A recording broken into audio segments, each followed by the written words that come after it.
But does anybody really think that Paige DeSorbo is getting married at BravoCon in Las Vegas by an Elvis impersonator? She's getting married on a gondola in Italy with a symphony, with an orchestra, with a tuba player in each gondola following behind her.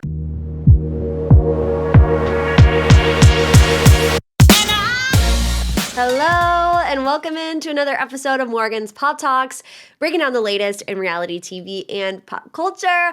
So happy to have you here today. It might be the end of the world where I am. It's raining cats and dogs. It's like thunderstorm that shakes your house, you know, those types of storms. So I don't know if this is going to be the end for me today, but if it is, at least I'm spending it doing what I love, chit-chatting with you girls. One of those days, it's a no bra day, baby. We're just kickbacking. We're relaxing. I don't know if that's where kickback, we're just kick back, relaxing. We're enjoying the show. That's just where I'm at today. Right before jumping on here, if you guys watched Summer House last night, you might have saw Dave and I running around, skedaddling in the background of Carl Radke's Soft Bar Friends and Family lunch party. Yeah. Your girl was there. Now, I knew that it was filmed for the show, but I didn't know in what capacity it would be on the show, right? I figured, being there, it was a big thing that Carl was doing this year. So I was like, surely it's going to be on the show, right? Well, I didn't know when it was coming. And as of right now, I haven't watched the episode, so I don't know how much of it revolves around that. But from what I saw from the preview, they're talking about Jesse and the toe situation, which is gross. But anyways, I can honestly tell you I did not hear one word of a toe while I was there. So consummate professionals, that Summer House cast, because I had no clue what was going on. Carl's love interest, Lil, was there. She rode the peasant bus with the rest of us. It was 2.5 hours away from New York City, maybe 2 hours. It was 2 hours away from New York City, so a bunch of us got on a bus. It was a nice bus, like an upscale bus, and we went on our merry way out to New Jersey to go to this event, and Lil, she rode the peasant bus with the rest of us. So I don't know how serious her or Carl were at that time. I mean, based on what we see on the show, not super serious, right? But she was there. Like I said, I don't really know what tonight's episode is going to entail, but surely I will go into more detail about how I got there and David got there Friday on Bravo Friday on the Patreon. So make sure you're subscribed, patreon.com/Morgan's Pop Talks. But let's get into this week's Pop 3. Don't worry, we're definitely going to be talking more Summer House and Craig later on in the episode. But let's start here. Sydney Powell. Because that's where all of our minds are right now, right? Sydney Sweeney and Glen Powell. What is going on? They starred in this movie together a while back called, what was it? Something About You? Anyone But You was the movie, right? And rom-com, I didn't love the movie. It wasn't my favorite. It was a little cheesy. But everybody was talking about it at the time because there's just obvious chemistry between Sydney Sweeney and Glen Powell. And it's all of these BTS videos were coming out of them just being best buds, best buds, hugging and dancing and whatever you want to do. But at the time, Sydney Sweeney was engaged to somebody else. What's his name? Jonathan Davino is his name, right? Long story short, it came out this week that they're no longer together. Sydney Sweeney and Jonathan Davino no longer together. They had called off their engagement. So then we see that Sydney Sweeney pops up at Glen Powell's sister's wedding, okay? Leslie Powell. Which people are like, wait. So it was like a progression, right? Sydney Sweeney was seen without her engagement ring on. They broke up. Now all of a sudden, Sydney Sweeney is at Glen Powell's sister's wedding, and everyone's like, is she there with Glen Powell? What is going on? Well, Glen's mom, Cindy, called up the Daily Mail because y'all know our moms. They are like not having it. If they ever see somebody talking about us, mostly like the gossip around my mom and people her age happens on Facebook. So if anybody's saying anything on Facebook, my mom is running to the comments. I mean, I don't know if people are talking about me on Facebook, but if they did, my mom would be running to the comments to defend my honorable name, right? That's what Cindy's doing here. She calls up the Daily Mail. She's like, listen here, Daily Mail. They're definitely not together. Nothing's going on behind closed doors. Then she says, the whole family loves Sydney. We love Sydney. We've considered her just a really, really good friend. We all were together so much and we haven't seen her in a long time. She's really a friend and we all enjoy her. Okay, Cindy. But I'm also just saying that I would say 8 times out of 10 in my life, if there was a man in my life and he knew my family and my family loved this person, we were not just friends ever. Like even if we said that to our family behind closed doors, we were not just friends for that moment in time. I don't know. Am I the only person that wants Sydney Sweeney and Glen Powell to start dating? It seems the word on the street is that Sydney Sweeney called off her engagement because she's focusing on work, her career. It's not a time to settle down. So it's like, do you really want her to get with Glen Powell if it's not going to be forever? I mean, if it's just going to be a little summer romance, sure.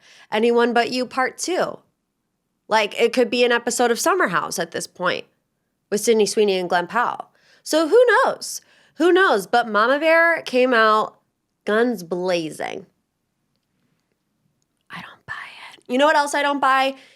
Hailey Bieber says unfollowing Justin Bieber on Instagram was a glitch, okay? You guys, have you ever seen a more public couple have more Instagram problems than Hailey Bieber and Justin Bieber? I mean, I've been following my husband on Instagram for 15 years. Never once did I have a glitch that I unfollowed him. And this is twice now, within the span of like 3 months, that it's gone back and forth between the two of them following and unfollowing each other. Okay? She says, somebody made a TikTok about it. She says, didn't unfollow him. Hope this helps. Just a glitch. Back in January, Justin had unfollowed Hailey on Instagram, but said he was hacked. So let's come up with the next excuse that it's going to be. They were hacked. It's a glitch. What's another excuse that they can use for the next time this happens? I don't know. Maybe they'll be like, oh, I thought I was on my Finsta. It's like, I mean, I'm not saying they're lying. I'm going to believe them. I'm going to take them at their word, but it seems sus, right? Who has that many Instagram issues? I don't. Do you? I don't know. I feel for Hailey and Justin Bieber because I feel like they're always in the crossfire, They're always being just looked at underneath a microscope, and whether it's the Hailey and Selena stuff, which like, let it go, everyone on the internet, right? Or if it's people being worried about Justin Bieber, because let's face it, we all are. And that comes from a good place. We're not being malicious about it. I don't care what his management team wants to get on and tell TMZ about. Everybody has eyes and can see that something is going on there. But I also genuinely believe that if you're a celebrity, I genuinely believe this. If you're a celebrity and you don't want media attention and you don't want to be in the headlines every other week, that is more than obtainable. It's honestly like pretty easy to do. I mean, think about someone like Beyonce. How often do you see a headline about Beyonce that doesn't pertain to her husband? Okay. And it's one thing too if it's a legal issue with Jay-Z because there's nothing really they can do about that. Like if it's a legal issue, it's gonna be a headline. Other than that, the last time we saw them in a headline was in the elevator with Solange, however many years ago. So I believe that if you don't want publicity, it's actually pretty simple for you not to get it. That's just my opinion. I mean, think about back when the Kardashians like were at their prime with the show. And how every day when you would go on page 6, it would be a different article about Kim, Kourtney, or Khloe, Kim, Kourtney, or Khloe, Kendall, Kim, Kourtney, or Khloe, Kylie. Always. Now we see that they've kind of changed. They've shifted their willingness maybe to be so vulnerable about stuff that's going on in their life. You barely see them on page 6 or whatever. I think it's actually detrimental to their show. I think people don't care about their show anymore. I know I don't. But that's by choice, and the way that they've gone about their new show is also by choice. They're like, we don't want to get into the nitty-gritty drama of our family dynamic anymore. So we're just going to show you 3 episodes of Met Gala prep, and that's where they are right now. So I just don't yes, sometimes media like poke and pry, but they poke and pry after stuff has been presented to them. Does that make sense? You guys following me? You catch my drift? Let's move on to some Bachelor beef. We got a lot of Bachelor beef going on right now, and I don't like it. I don't like this whole Juliana versus Latia thing. It feels misdirected to me, because now we have Juliana kind of calling Latia a mean girl. And of course, Nick Viall was facilitating this conversation, which is like a whole nother issue. But, Juliana and Grant went on the Viall Files this week, and Juliana said that she was the most hurt. Her feelings were most hurt by Latia, specifically in reference to Latia saying to Grant, If I were Juliana, I would have a lot of questions because of things that he said to Latia in their relationship. So this is what Juliana said. I thought there was a good relationship, she's talking about between the two girls. But it seems like actions since after the final rose and moving forward have not been the kindest, and that took me by surprise, and my feelings were hurt by it for sure. Nick asked Juliana whether Latia's actions felt almost mean girl. Juliana says, definitely. Here's why I don't like this. Because at the end of the day, if you're Latia, if you're the woman scorned, your issue isn't with Juliana. Your issue is with Grant. Unfortunately for Juliana, she is now an extension of Grant. They are engaged. They are together. Juliana and Grant's relationship takes precedence over Juliana and Latia's relationship. Latia has every right to feel some type of way about the breakup with Grant if he said and did all of these things to her. Juliana, unfortunately, is collateral damage of that. I don't think that automatically makes Latia a mean girl. And I think vice versa. I don't think it automatically makes Juliana a mean girl for feeling some type of way about Latia having feelings. They're both human beings. They're both going to have feelings about the situation.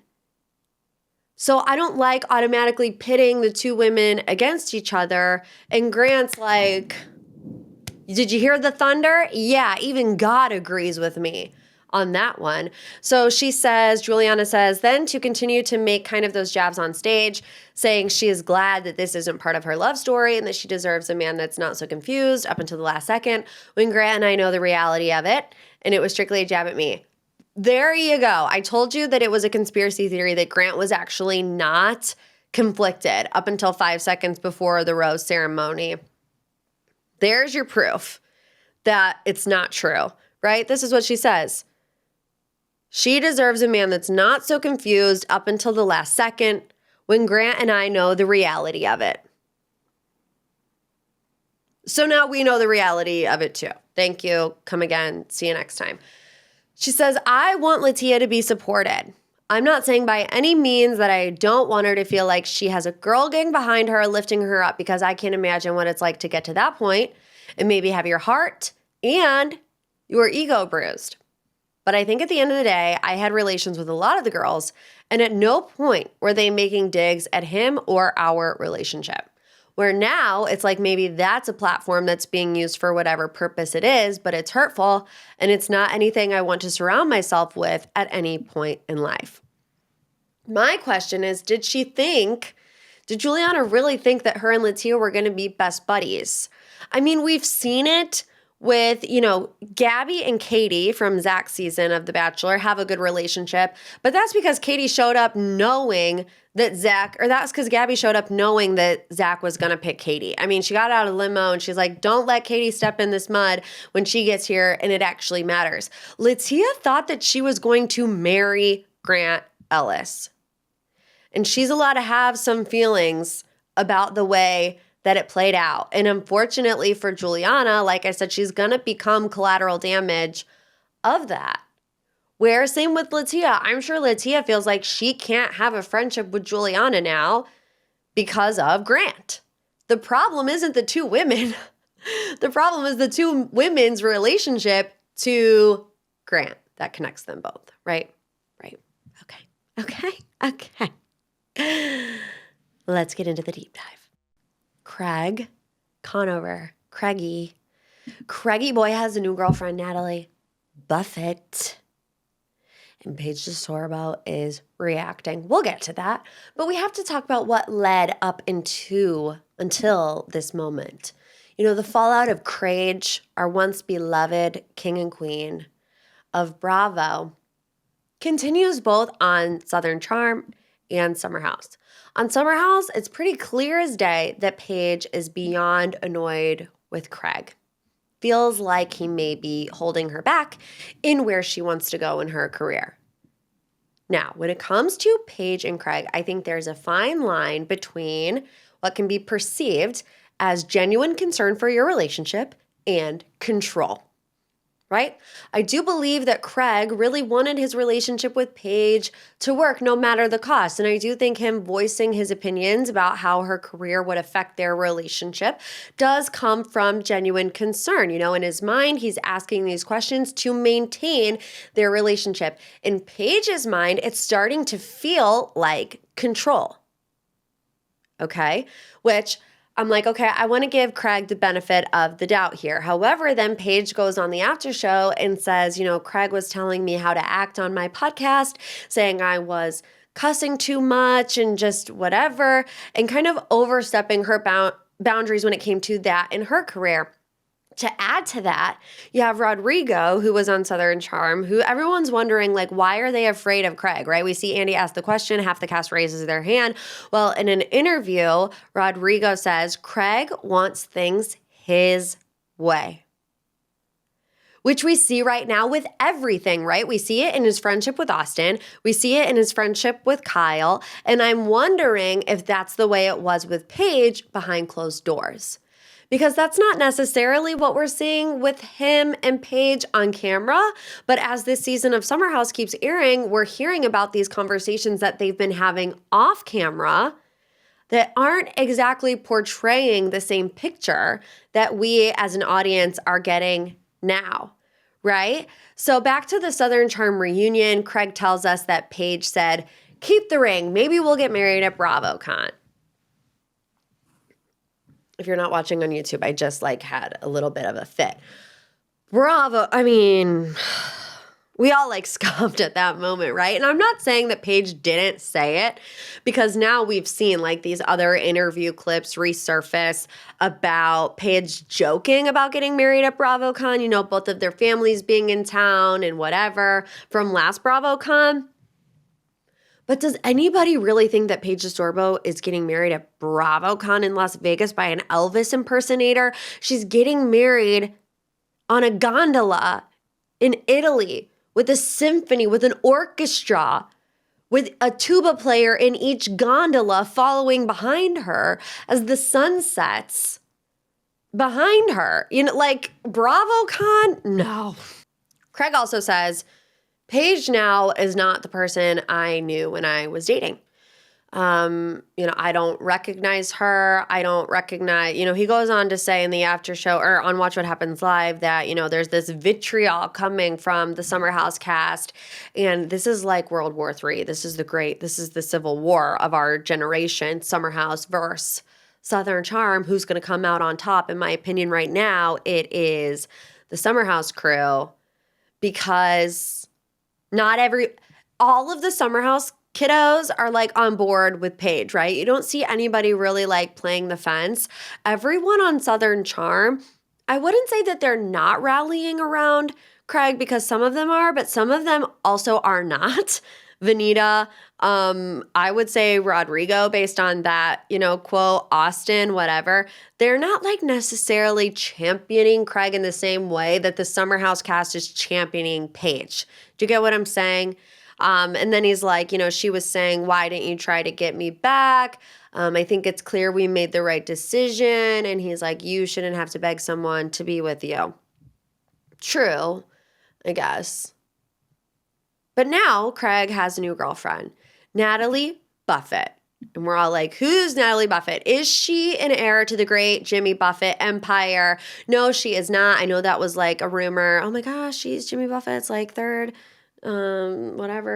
niece twice removed. No, there will be no inheritance of Margaritaville for Craig Conover, but she is an influencer model who dated Dak Prescott. I guess she and Craig dated before. He said on Watch What Happens Live, everything happens for a reason. The universe has a weird way of making things, work out. And then internet sleuths went back and looked, and Craig was liking some of her photos in like 2019. So there was a relationship. They went their separate ways and now they're back together. I married my ex. So who's to say that it won't happen? How does Paige DeSorbo feel about that? A source told Us Weekly that Paige is not phased. She's booked and busy. Did you see her and Hannah are going to be on the Tonight Show with Jimmy Fallon, okay? With Jimmy Fallon. This source says she's been open to dating again, but is really focused on work. It will take someone extremely special to be able to tie her down, saying she's a hot commodity and people are always trying to date her. Paige is super motivated and career focused and doesn't want to be bogged down by a relationship. Paige wants to have a fun summer, and is doing what she wants right now.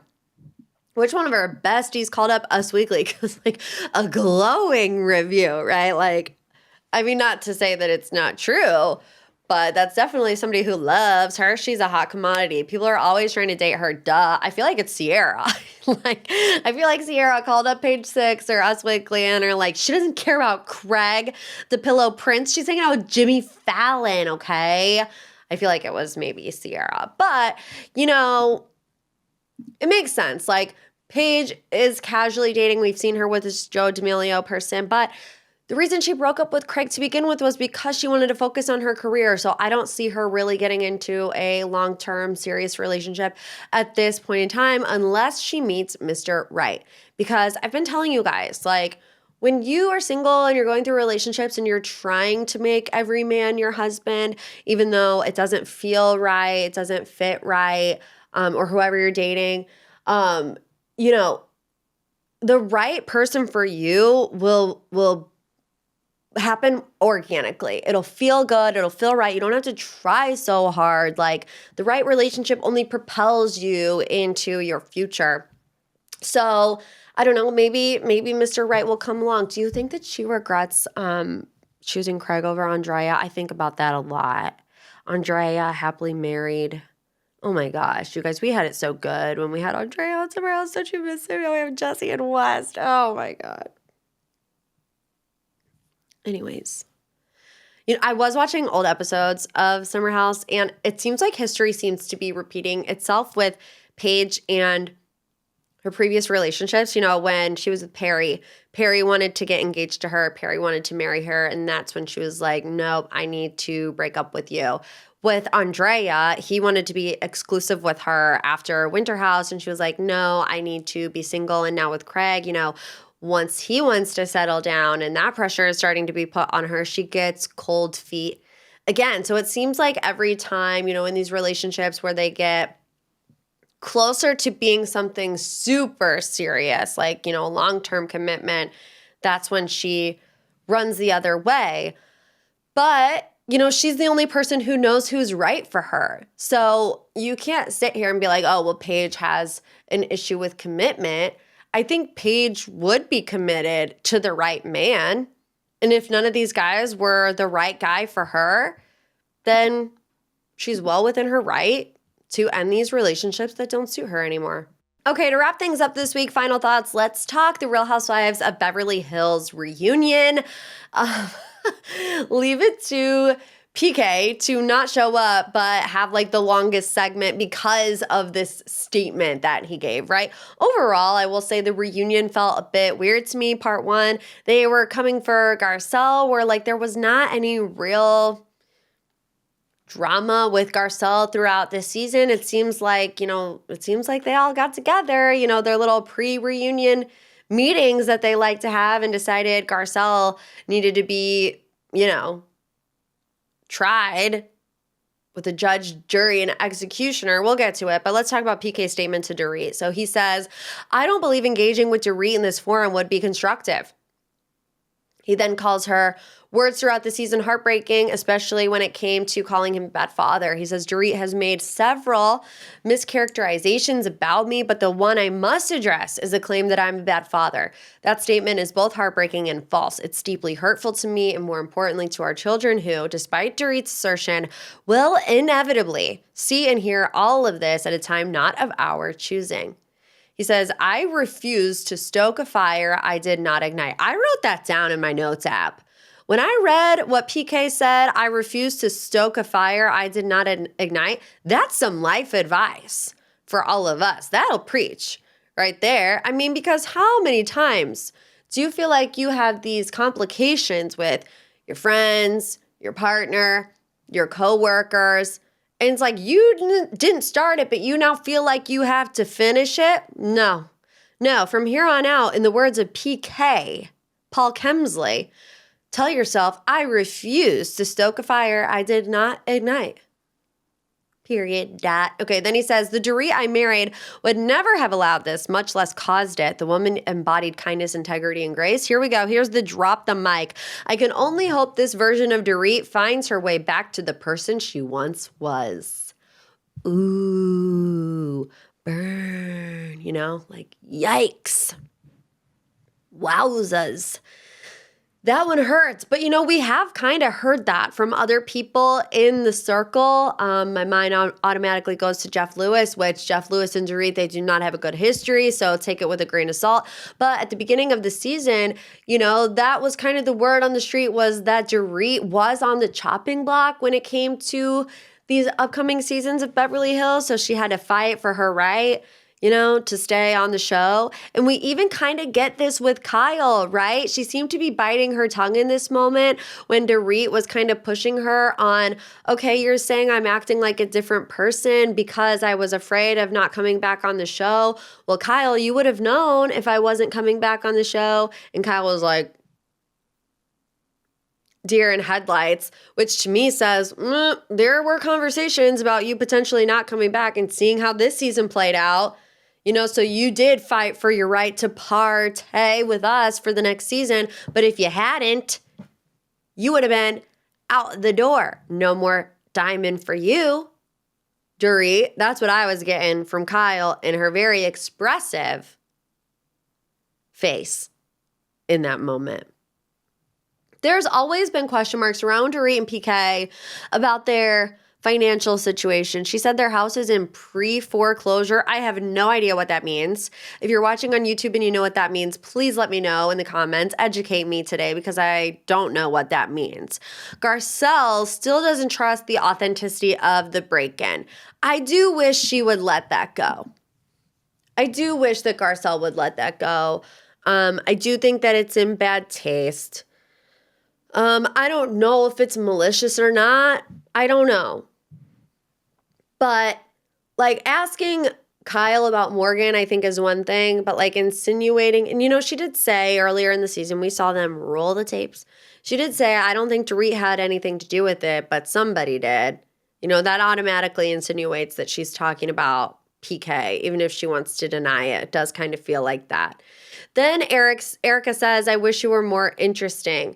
It's like Kyle just sat there and called Dorit, or Kyle sat there and called Sutton and Garcelle mean girls. Erica Jane is a mean girl. I mean, I don't know if you've noticed. I know she's kind of had this resurgence the past season because she hasn't been just like spewing vitriol because she was all amped up about what her ex-husband and herself are going through with all of these lawsuits. But like to her core, she's not a very nice person. And then here comes Kyle, who's like on her high horse about sharing everything in her 14 years on the show. And I want to keep stuff with Morgan private because Morgan didn't sign up to be on the show. And, you know, Garcelle says this season, she was on the show last season. Look, I see Kyle's point to where she has shared a lot over the past 15 years. But in my opinion, as a reality TV star who has been on TV for 15 years, that like excessive line of sharing your life for however many years doesn't give you a right to all of a sudden not. You know what I'm saying? Like, I think that Kyle has mastered the art of showing a curated image of her life, what she wants people to see and what she wants people to know. I mean, the very stark contrast that we got last season of Beverly Hills when it came to what was going on between her and Mauricio, as opposed to Mauricio on buying Beverly Hills, who like let it all fly. You know, I feel like Kyle wants to say, I don't pay attention to the cameras, but I feel like maybe in the past 15 years, she's gotten so used to flipping the switch on and off in her head that she really doesn't have to think about it anymore, but she knows how to produce a curated image of what she wants people to know. And she's also doing things behind the scenes, right? She did it last season to Dorit with the text message that she sent that she never thought Dorit would say on camera. And now we learn she did something similar to Garcelle and Sutton. They have this conversation off camera, seemingly about Morgan. Garcelle says, Sutton, you called it a chess move, which kind of feels like a full circle moment, doesn't it? Because in season 1 of The Real Housewives of Beverly Hills, Kyle Richards famously says, being in a friendship with Lisa Vanderpump is like playing chess with Bobby Fischer.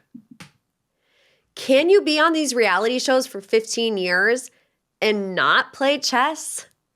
I don't think you can. You know, I don't think you can be on TV for however many years, go through a lot of stuff in your personal life that you have to share with the world without really thinking through how you want to offer it up to people. You're not just... I don't believe that anybody is on these shows completely unfiltered, unedited, without any thought of how it will be perceived by an audience or what backlash they will get. I refuse to believe it. All the time, right? Maybe there are certain moments where people are like, if they're drinking, maybe they don't have any inhibitions and they say whatever they want and they fly off the handle, you know, and they're like, oh, I wish I didn't say that. But it's got to be a thought in everybody's mind that's on a reality TV show. Like, is this going to make me look really bad? How can I say this without, you know, losing the support of a fan base? Because when you lose the support of a fan base by stuff that comes out of your mouth, you end up like Lisa Rinna. You get what I'm saying? You get what I'm saying? So I really didn't understand the gang up on Garcelle. You know, even I really liked the moment where Bose talked about meeting Garcelle before coming on this season, and Bose was wanting the tea and Garcelle wouldn't give it to her. She's like, look, I want you to form genuine relationships with all of the ladies without me influencing you in one way or another. And I saw somebody say, well, Dorit probably did the opposite of that, right? You know, she's talking to Dorit, telling her all about her grievances with Kyle, all of her grievances with Garcelle. Is that why Dorit and Bose came together? I mean, I was going to say gossip brings people together. It does. Look, here we are. Although I don't like to think of what I do as gossiping because I don't know. I don't know.